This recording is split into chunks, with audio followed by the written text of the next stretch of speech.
Imperfect Thriving, Episode 45, Growth Now Movement with Justin Schenck. Living your most satisfying and fulfilling life, an imperfect thriving kind of life, starts with your 8 domains. It starts with knowing exactly what areas of your life are working the way you want them to and which ones are not. Find out today by signing up for your free Blueprint to Thrive Quick Start. Remember, you must learn where you are right now before you can get to where you want to go. I'm Catherine Ely, former attorney turned licensed counselor and coach. Oh yeah, and recovering perfectionist. It wasn't long ago that my self-criticism and fear kept me from having the self-worth, confidence, and courage to make my life my own. Through life lessons learned and by going back to school in my 40s, I'm finally enjoying my life in a way I never thought possible. And it is amazing. I want you right here with me. No need for you to go back to school either. I created this podcast to show you the way to the imperfect thriving kind of life, based on what you value, filled with self-worth, confidence, way more joy, and no more regrets. So let's go. I did the opposite and I was like, I've got one shot at this life and I need to figure out what I want. Like the funny thing is I looked at it and I didn't know what I wanted, but I knew I didn't want what my parents had, which was moving to a different apartment every single year. I've seen my mom's car get repossessed. And so I did at a young age have a drive to make money. In today's interview with Justin Schenck, I kept thinking this is a guy who has clarity and is really living his values. You'll be able to hear it too. Justin has great clarity. He points out that when he was younger, he knew he wanted the security that money could provide, but he soon realized that that was not enough to be fulfilled. He had to go on a further journey to determine what else he valued in life, what his why was. And you know, we can't have what we want in life until we know exactly what it is and why we want it. So if you haven't done it yet, head over to imperfectthriving.com and grab your Blueprint to Thrive Quick Start. And you can get started on figuring out which domains are most important to you and which ones you're satisfied in and which ones you are not satisfied in. And that is your first step toward clarity. So now let me tell you a little bit more about Justin. He is the host of the top-rated podcast, The Growth Now Movement. He has been named a top 8 podcaster to follow by Inc. magazine and has been chosen as an icon of influence in the new media space. And in this interview with Justin, you are going to hear his amazing story. And within his story, you will learn why he labeled himself least likely to succeed, the one thing in his life that he knew he wanted at 19, and the journey of discovery that he went on when he was a little bit older, how he found his why, how he found his clarity, what he wanted his life to be about. And don't miss the lightning round at the end with Justin. It's really fun. So I'm not going to wait any longer for you to meet Justin. Welcome to the show, Justin. I'm so happy to have you with us today. Catherine, thank you so much. I'm excited about the conversation. It's funny how we connected and now we're here and we get to dive into all types of things. So let's see where it goes. I know. I'm so ready. And you have such an incredible story. And I read where you say you would have been named least likely to succeed as a senior if they had that category in your high school. I was wondering if you would paint us the picture of what it was like growing up in your family and why you would have been least likely to succeed. Yes, it's interesting. Actually, for the first 12 years of my life, things were very, very normal. Well, however you want to categorize normal as, right? Parents were married, things were good. And then things started to take a turn around the age of 12. My mom developed an addiction to opioids. And this ended up down the line kind of breaking up my family and causing financial strain within my family. And so I ended up moving after my sophomore year of high school and changed schools. And like any 16-year-old, 15, 16-year-old, you become rebellious and you go, I don't want to go to that school. I don't want to participate. I don't care about my grades. And I found myself with a 1.7 GPA. My mom was in the middle of her addiction at that point, and my dad actually was in jail. And so if you look at all the different things that were happening in my life, I would say, yeah, if there was a senior superlative for least likely to succeed, it would have been me, which is why I jokingly say that. Although it probably would have been a good thing if it did exist, because then I would have actually won an award. So I would have won something at that point. But the crazy thing is, when you look at that point in my life, they say that if your parent has an addiction issue, you have a 50% chance of becoming an addict. If your parent is in jail, you have a 50% chance of ending up in jail. You put that together and it says, I'm 100% screwed. And obviously that wasn't the case, because at the age of 19, I got introduced to self-development. Somebody handed me a book, and that changed the course of my entire life. Wow, there's so many things that I want to dig into there. Were there one or two really impactful experiences between like 12 and 19 that stand out more than others as sort of self-defining moments? Yeah, it's a really good question. I don't think there really was, only because I was so young to try and understand that. Like, I could say this. When I was young, I was always very, very self-aware. I always knew that I could learn from other people's mistakes, whether it was my parents, my friends, other relatives. And I started to learn at a very young age what I didn't want. I didn't know what I wanted necessarily. Obviously, I do now, and I'm living that life. But when I was younger, I didn't know what I wanted, but I knew what I didn't want.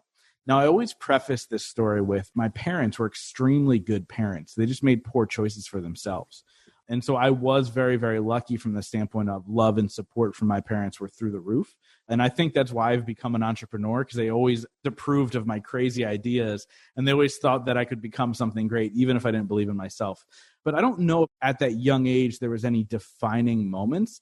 There's definitely moments where there were shifts in my life. But at the same time, when you're that young, you kind of just go through the motions and try and keep your head above water. And I think that's kind of what I was doing. And that's what ended with the 1.7 GPA.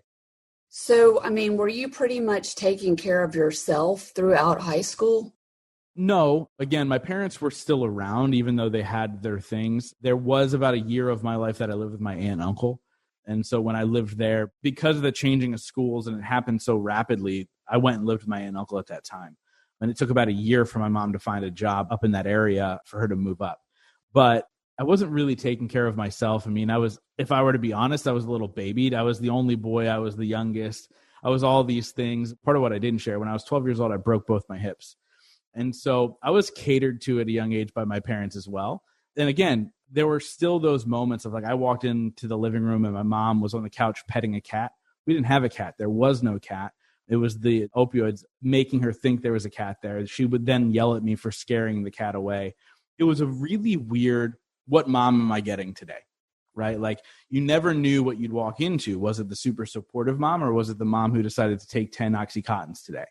We don't know where we were going from that direction. But again, my parents were always there. So I didn't really raise myself. But at the age of 18, I moved out on my own, and I've been on my own since then. Yeah, so that whole feeling or thought of, I don't know which mom I'm going to get today, what did that do to your thoughts and your behavior as a teenager? I went the opposite way of what most teenagers would do. I think a lot of teenagers would kind of rebel. And you see that a lot now. And like, obviously in the past, I used to talk to a lot of family members who had addiction in the family and stuff like that. And a lot of those teenagers kind of rebel. And so I did the opposite. And I was like, I've got one shot at this life and I need to figure out what I want. Like, the funny thing is, I looked at it and I didn't know what I wanted, but I knew I didn't want what my parents had, which was moving to a different apartment every single year. I've seen my mom's car get repossessed. And so I did at a young age have a drive to make money, which I didn't make money until that whole thing changed. We can get into that too. But I had this massive drive to make money because I saw security in that. Like, I saw happiness, security, all these things in money. It's interesting because when I look back, there were great moments in my childhood. And so it's hard to kind of balance that. Like, when I go back and tell the whole story, and if I were to break down year over year, there's both of those moments, you know what I mean? And it defined me in a sense of like, I'm going to do everything that I possibly can to create the life that I truly desire. And that is manifested in different ways throughout my adulthood. Obviously rearranging my goals, trying to figure out how to make money, trying to create an entrepreneurial life because I wanted to create the happiness beyond just the finances. And that all came from watching and observing at a young age. and just being really self-aware. And so I decided to not make any bad choices. Actually, to this day, I'm 36 years old. I still have never even tried marijuana. Not that I judge people for it, but it was like a weird trigger at a young age. If I went down that path, I'd go down 10 other bad paths. And I decided not to. And still to this day, I have it. Yeah, I think your story is such a testimony to what our basic human needs are, right? If we have love and acceptance from the people that we look up to and crave it from the most, there are so many things that we can endure and have resiliency from that love and acceptance. But when the love and acceptance isn't there, you can have everything else in the world and it's not going to go well. Yeah. It's also the perception of love and acceptance too. I think open communication in my family was huge. Like there were really no secrets really after a certain age. Like we're like everything's out in the open. And so we understood what each other needed. I've seen families where I would assume that there was love and acceptance to the perception of the child or the spouse or the whatever. They're not perceiving it that way. So I think in order to create that the right way, whether it be in a family or in a relationship or whatever, it has to have that open conversation of like, what do you need from me to show you that I care? Yes. And that doesn't happen enough. We kind of project what we want versus what the other person wants.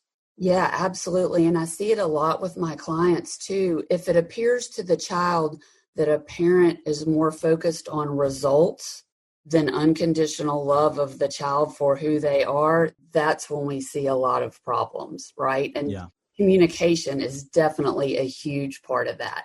So before we leave this part of your life, I am wondering, you said there were so many great moments. Is there like one or two great moments that really stick out in your head? It's so funny. I don't ever talk about this stuff on interviews, which is why I'm loving this conversation right now. But it's making me think. It's making me think, like, what could those things be? And honestly, like, my mom was my best friend. And so if I were to look back, total mama's boy, still claim to be, right? Even though she's not with us anymore. But I look at it and I go, any moment that I was able to have my mom fully, meaning the opioids weren't involved, meaning she found kind of happiness in that moment. Because I say all the time, my mom didn't die from an opioid addiction. My mom died because she didn't love herself. And so in those moments where she didn't worry about judgment, she didn't worry about her own failures, and she just worried about the moment. I mean, it would be those little tiny moments. We lived in a 2-bedroom apartment for the last year of my high school career, and it was just me and her. I have 2 older sisters that were already in college and gone. And it was those small moments of being able to watch a television show or laugh or joke around. So there was no epic moment. I mean, obviously we did the Disney thing when I was younger and all that, but it's really those small moments of those one-on-one connections with her. That's all I ever needed. And it was great that I had the opportunity to have so many in the time that she was with us. Oh, that really touches my heart because it's just a testament to the fact that you were really living in the present and also accepting your mom for who she was and what she was going through and giving her what she needed as well. So it's really beautiful that you were able to find joy in just the regular small little doses of daily life. I absolutely love that. So tell me about when you found a mentor at 19 and what that was like for you. Yeah, so the 1.7 GPA, that no surprise here, I didn't go to college. I put an asterisk here because somebody called me out on this. I did go to community college for 3 semesters, but I don't ever talk about it because I didn't actually go. Like I signed up and I just didn't go to class, so that doesn't count. But I ended up getting a job at 19 in direct sales. And a big part of direct sales was the self-development, the motivation, all these things that I was never tuned into before because my parents weren't into that thing. And so a guy named Richard Teasdale, who was my manager at the time, handed me a book called Who Moved My Cheese? And this book, if you've never read it, this book is about change and the fact that no matter what we do, change will always happen around us. And we have no control over that change. What we have control over is how we react to it. And there was like this great defining moment of like, okay, I don't know what I want, but I can make the right choices to get to where I need to be. And that's really what the book is all about. And he didn't know my backstory, but it was the perfect book for me because of kind of where I came from. And it's now why a lot of my messaging is, look, it doesn't matter where you come from. It matters are the choices you make today to create a better tomorrow. And when I think about that book, and I just hosted a virtual summit this last weekend, and that book was a great catalyst for my opening talk because I was like, look, if it weren't for this one book or this one little thing, and it's a small book, it's an easy read. I read it in like 3 days. I was like, if it weren't for this one book, none of this would have been created because I wouldn't have been introduced to this idea that we can create something better for ourselves. And so it was that moment where I realized that I could make a change. And then it was really about the path of adulthood, trying to figure out what it is I'm supposed to be doing. Yeah. So would you say it was like that kind of aha moment and a big shift like right away, or was it something that you had been gradually building up to? Yeah. So when I was 19 and I read that book, I still remember the excitement I felt for life. Like I was ready to attack it. But like anybody else, motivation becomes a drug, right? And so like you get motivated, then it dies down. Then you look for that next high, right? What's the next motivation? What's the next motivation? So it became more books and more knowledge and more learning and more events and more connection and more mentors and more this. But then I wasn't putting any of that into action. I was just absorbing it. I was going through life. And then I ended up in the corporate world and I did well in the corporate world. But then one day I went, look, I'm doing well financially, but I wasn't fulfilled. And I went back to that kid at 19 years old and I was like, well, what was it about that moment reading that book that was like that fulfillment, that excitement? And how do I live that every single day?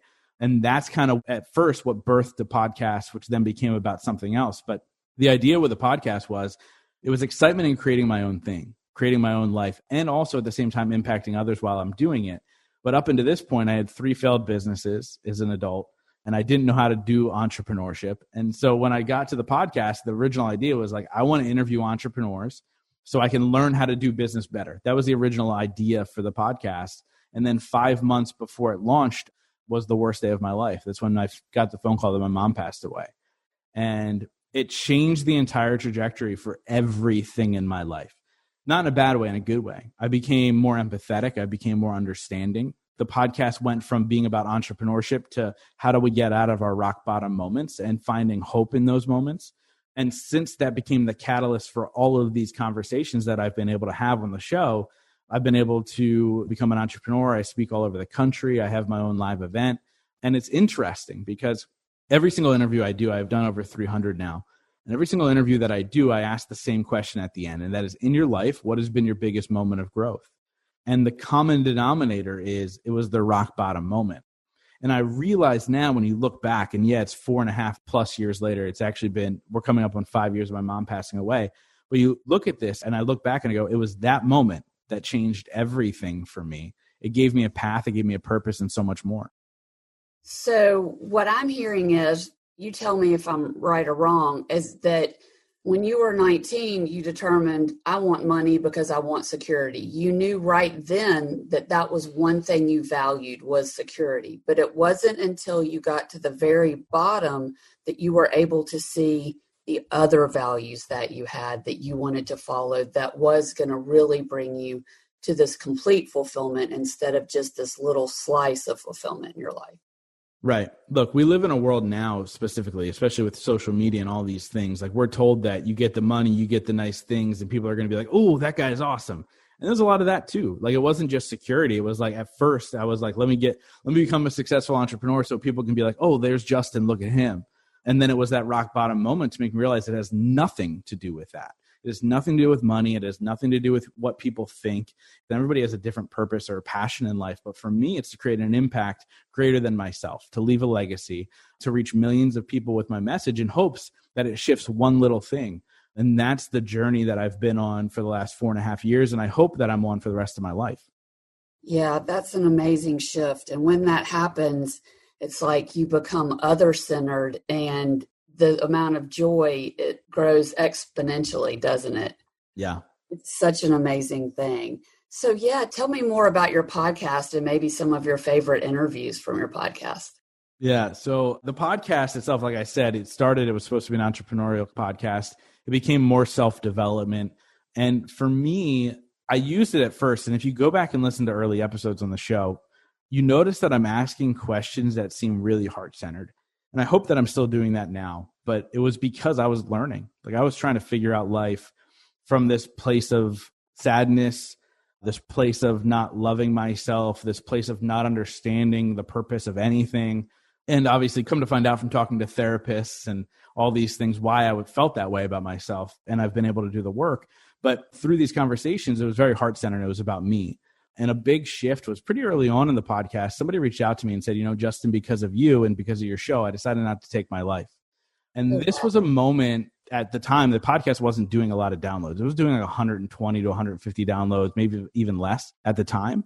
And I realized that even to go further into the idea of like, this has nothing to do with the masses or look at me, I was like, okay, because of that one person, I will continuously show up for as long as I need to show up.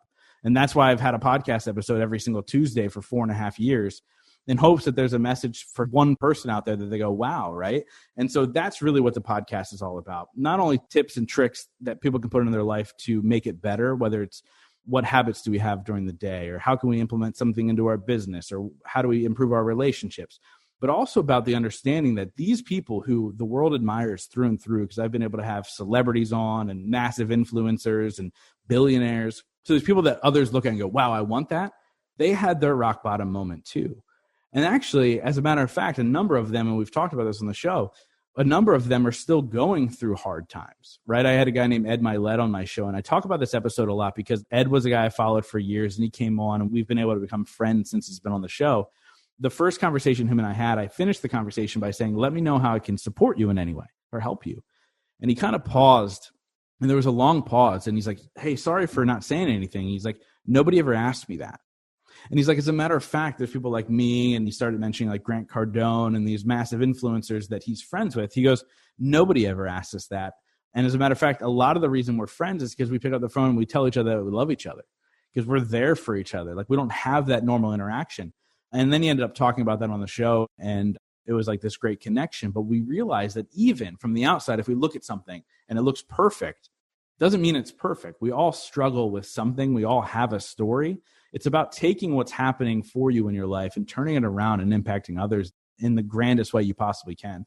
And that's really kind of been the journey of the podcast. To answer the second little fun part of your question about who have been some of my favorites, they've all been my favorites. I've been fortunate enough to talk to some of the greatest people, but there's always ones that have become super impactful personally for me. Obviously, Ed Milet's one that I bring up a lot. Fabio Viviani was somebody who's been on my show. He was on America's Top Chef, massive entrepreneur now. 4 years ago, I went to an event in Ohio, and he was one of the speakers. And at first, I was like, who cares about a chef? I don't watch TV, so I was like, I don't get it. Like, I don't know who this guy is. And he spoke, and I remember specifically turning to my friend and saying, I need to be friends with that guy. Like, his story resonated, his personality just flew off the stage. And I'm sure there's other people in the audience that thought that at the time. Fast forward, about a year and a half after that, he was on my podcast. And after the podcast, he ended up introducing me to 50 people through 50 individual emails for me to interview them. And we're talking people like Andy Frisella, celebrity chefs, comedians, all these people. And that was super impactful for me because it almost gave me a nod to, you're really good at this thing you enjoy doing. Yeah. You know what I mean? And so for me, it's not necessarily like the big name or anybody. It's really about how did it make me feel in that moment? And so those are two. Justin Wren's another one. He's the big scary dude over my shoulder. He's a Bellator MMA fighter. And he's been on my show. I've been able to become really good friends with him. I just feel really blessed every day to know that I am able to facilitate these conversations with incredible people in hopes that it impacts one or two lives along the way. Yeah, well, and we know by your number of downloads, it's impacting a whole lot more people than that now. But Yeah, I know I hope so. Absolutely. But it is so touching when individuals do reach out and let you know. That is just all the fuel that you need, because it seems like you're pretty clear on your why for doing what you do. So yes, it gives me a lot of hope too, that even a podcast like yours that is so huge, and y'all definitely got to check it out if you haven't before, but it means that podcasters like me who are still in the 30-something episodes can grow. And I love the fact that you made that connection with someone who gave you a little positive reinforcement and hooked you up with some other friends. That's awfully cool. And the nice part is Fabio is now one of my really good friends. He was the keynote speaker at my event last year. So like the greatest part about, at least for me, like beyond the impacting of other people, is that I get to become friends with some of the coolest people on the planet. Just because I bought a microphone 4.5 years ago and decided to talk into it. Now all of a sudden I'm like, yeah, I go to these crazy parties and I'm friends with celebrities. And like, it's just like this weird thing. But I think when you lead anything from the heart, and truly follow what feels right for you and what you feel is your purpose, that's when everything changes. That's when you get the connections you need. That's when the business grows. That's when the audience grows, and through consistency too. Obviously, it took a long time for the show to grow. And then I've had a couple breaks along the way too, like Inc. magazine listed me as a top 8 podcast every entrepreneur should follow and things like that. But again, that's like the nod to following your passions in life and trying to make an impact. That's what I feel, at least. I absolutely, completely agree. And that's what I help my clients with all the time is we look at the 8 domains of our lives and figure out what we value most in each. And then what are the actions that are going to take you closer there? And that's the formula, right? I mean, it's a pretty simple formula. When you do that, you don't have to use grit. You just want to do it. Right. Yeah, that's really awesome. So what would you say are some of the best pieces or best parts of your life right now? Obviously, it's a weird time right now, right? Like with COVID and like we don't understand what's happening next. I don't even know what that presidential debate was the other day. That was a craziness. I can't even. It's just a weird world. But I feel really, really blessed. About a year and a half ago, I met the love of my life, Lauren, who we now live together with her 2 kids. I would say that those 3 people, number one, have supported me unconditionally. I hope they love me unconditionally. I believe they do. And it's just really fun creating a life with them that we enjoy, right? Like we just got a beautiful home and a great neighborhood. And like, there's all these awesome things happening in my life. But if I were to say anything, it's just understanding that there's this 4 of us and living in this house, that we have each other's backs, and that we're having a good time doing it too. COVID's been a struggle for most. Like the kids are doing the half virtual learning and all this stuff. And we go through all that. But the fact that we have each other to support each other and lift each other through, I would say the greatest part about my life right this second is them.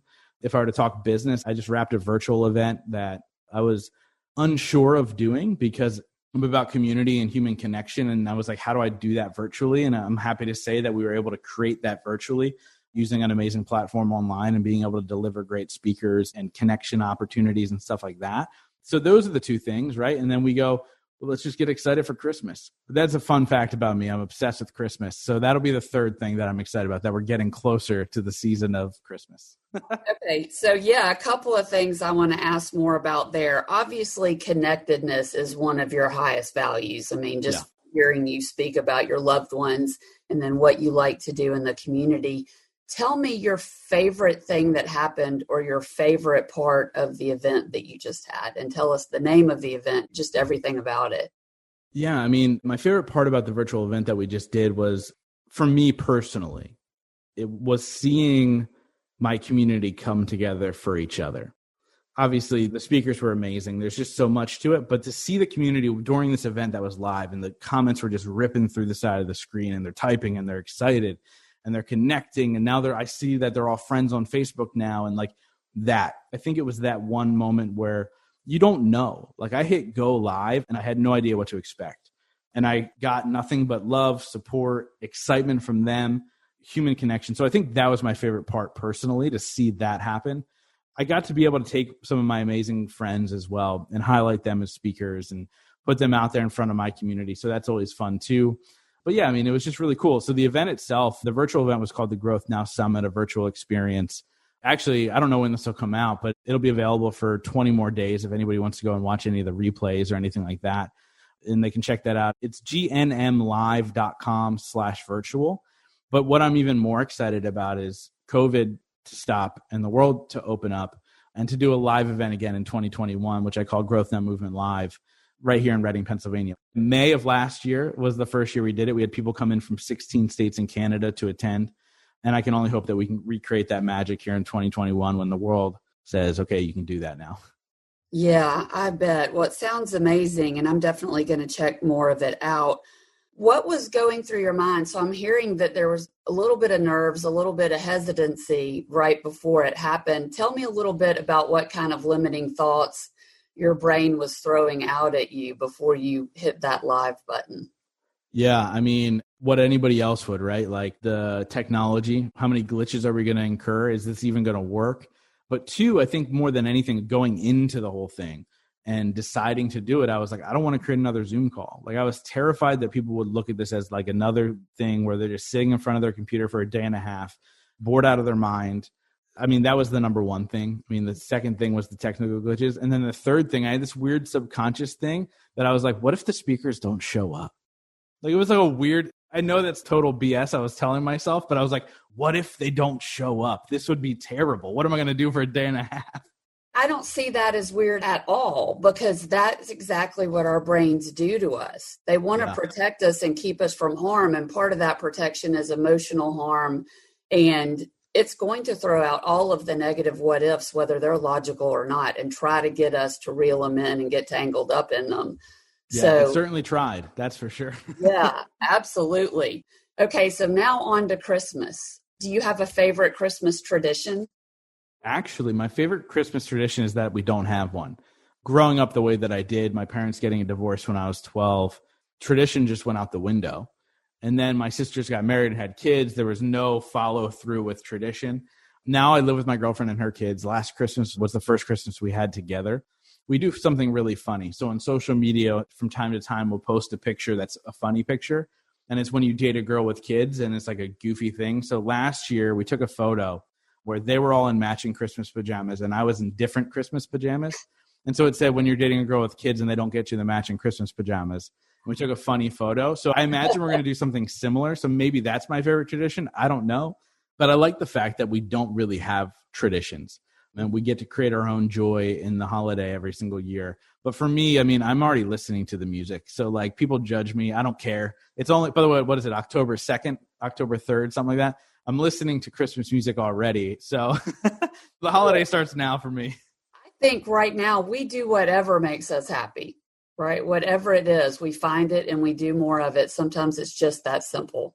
It's true. I love it. So what do you have on tap for the future? Because you sound like a guy who's always got some big ideas in the work. Is there anything that you're working on for the future that you want to share?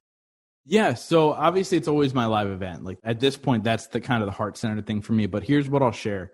In 2017, I set a goal that by the end of the year, I wanted to feel like I belonged at the table, meaning like I was worthy of the interviews I had the opportunity to do, right? Because I was getting big names, but the show wasn't really huge yet. It was just starting to grow.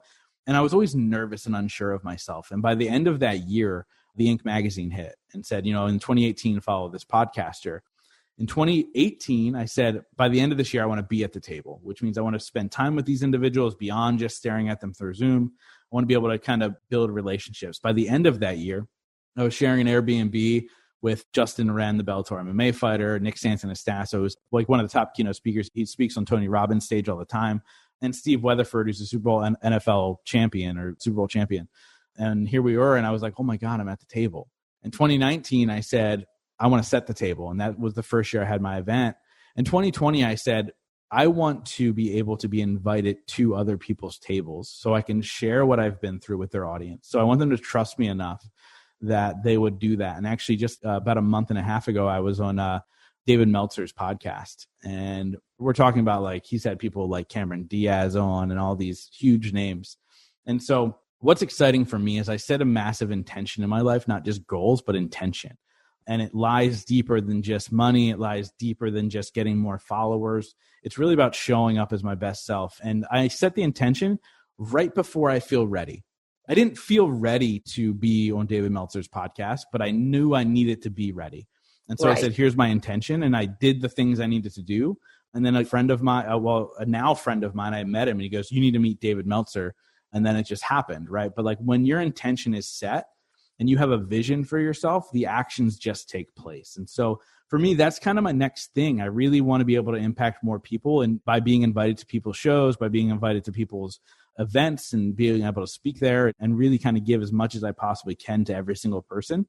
So that's what I'm excited about right now is not only just building my event and my platform, but being invited and having the honor to be on others. So that's what I'm excited about right now. Yeah, that's pretty awesome. I feel sure that will happen. Thank you. 2017, how did the thing with Inc. come about? Was that something that you sought or was that something that happened upon you? Tell me more about that. I woke up one morning and my inbox was flooded. My numbers were through the roof and all these other things. I had no idea. And I was tagged on social media posts. And I was like, wow, okay, something happened, and found out it was an Inc. article. And it was written by a guy who I actually now call a friend because I sought him out. He lives in Philadelphia. I live in Reading, Pennsylvania. And I was one of the few podcasts that he listened to, and they asked him to write an article about podcasts. And so I was on this list with people like Lewis Howes and Andy Frisella and John Lee Dumas and some random guy from Reading, Pennsylvania who was trying to do his thing.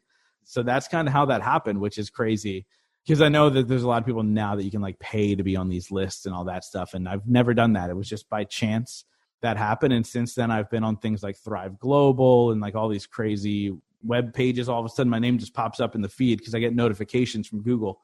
And I'm like, what is this? And then there's just another thing. And so I feel really blessed. I just show up as my best self, and I've been rewarded, I think, by the universe. Absolutely. Well, I could talk to you all day long, but I wondered if we could do like a little rapid question round to kind of tie things. Of course. That's fun. Let's do it. Okay. Car, boat, or plane? Plane. Surfboard or paddleboard? Neither, but if I had to choose surfboard, I can't paddleboard. I know this is rapid fire, but because I broke my hips when I was 12, my left leg is shorter than my right leg, so I can't balance on a paddleboard. I'm glad that you brought that up because I actually meant to go back and ask you how that happened. Yeah, it's not that exciting of a story. So I was born with a growth plate deficiency in my hips that we didn't know about until I broke my hips. I was skateboarding the first time. The second time, all I did was stand up out of a chair and turn around and my hip fell out of the socket. Oh, wow. So, yeah. So I guess if I'd known that, I wouldn't even have asked that question. But now No, you're good. I've done both. I just can't do the paddleboard because the balance like side to side. Yeah, totally. Okay. So this is a post or pre-COVID question. Movies in the theater or at home on the couch? In a theater, the 10:30 showing on a Monday morning by myself. Oh, very specific. Yeah, so very what specific. type of movie would you be watching? Just like the rest of the world, I'm into the superhero movies. I mean, I always make sure I go to those ones. But honestly, if I was like, okay, let me like check off the perfect thing, probably a Christmas movie. I know that's so lame after our weird conversation about the holidays, but. Okay, so what is your favorite Christmas movie? The Santa Claus with Tim Allen.